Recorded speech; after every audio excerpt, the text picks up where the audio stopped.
si V-Mobile sa internet habang ginagawa ko yung isang school project ko. Naghanap din ako ng extra income nun that time. So, hindi ko na pinalagpas yung ads na yun sa internet. Pinuntahan ko siya sa Ortigas, nag-attend ako ng BOM, and nagustuhan ko talaga yung business. Pero unang problema ko talaga nun, dahil estudyante pa ako nun that time, is pera. Wala akong pang-join. Talagang gustong-gusto ko talagang sumali, pero hindi ko alam saan ako kukuha ng pang-invest. Pero ginawan ko talaga siya ng paraan kasi gusto ko talagang gawin to, gusto ko din talagang umasin. Nung simula ako dito sa V-Mobile, talagang nahirapan ako kasi konti lang yung kakilala ko, mahihain din akong tao, so hindi ko alam paano ko talaga sisimulan yung business. So, ang ginawa ko talaga, naisip ko talagang gawin is umattend ako ng training para matutunan ko paano gawin yung business. Simple lang yung family namin, talagang budget lahat ng bagay. Hindi ako makahingi sa parents ko ng panglabas, pangbili ng mga gamit.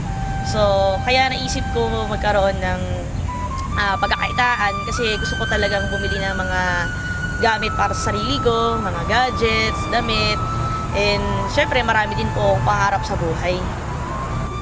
Naisip ko, kahit na meron akong mga leaders, meron company, meron training, I know na kailangan mag-depend ako sa sarili ko. Kailangan ako mismo meron akong believe sa sarili ko na kaya kong gawin. Kasi kung nagawa ng iba, alam mo kung kaya ko rin. So, ginawa ko lahat ng pwede kong gawin. Nag-research ako ng trainings, at nagbasa ako ng mga books, at nag-ask din ako ng mga advices and opinions sa mga successful na tao. So, by that, nakakuha ko ng mga tips and techniques. In-apply ko lang siya doon sa aking business, and hindi ko napansin na effective talaga siya and talagang magbo-boom yung business.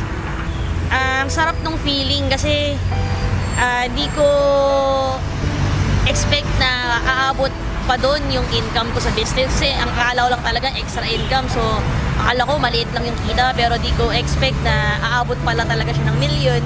Kung talagang seryosohin mo yung business, seryoso talaga yung ibabalik niya sa'yo. Nakuha ko yung unang sasakyan ko after 1 year mahigit ko sa business kasi part-time pa lang ako nun, estudyante pa lang ako nun. Yung first car ko, Mitsubishi Galant, actually second hand pa lang ngayon. And siguro mga around less than 200,000 yung bili ko doon.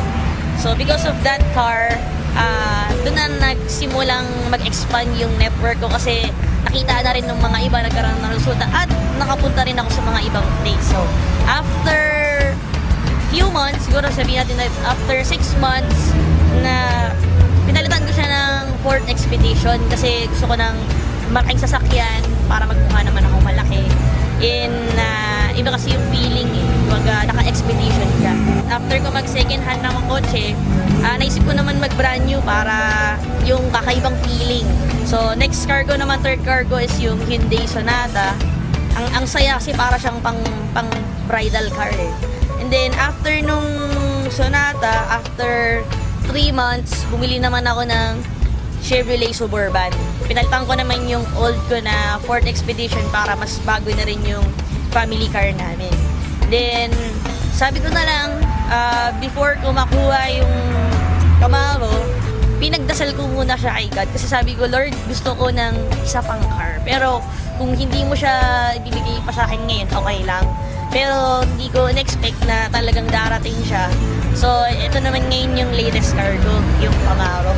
Talagang, ang sarap ng feeling kasi dati hindi naman ako nakakasakay ng sasakyan. Wala akong sasakyan.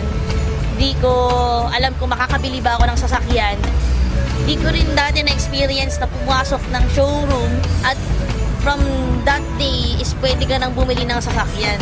Nung una pa nga, ayaw ko pansinin ng mga agents kasi siguro akala nila isa lang ang musmus na bata. Pero di lang nila alam na ako na pala yung bibili ng sasakyan. So, iba talaga yung feeling kasi parang iba yung achievement na mararamdaman mo eh. So, talagang sobrang thankful talaga ako sa business, sa V-Mobile, kay God, tsaka syempre, yung determination ko na gawin yung business.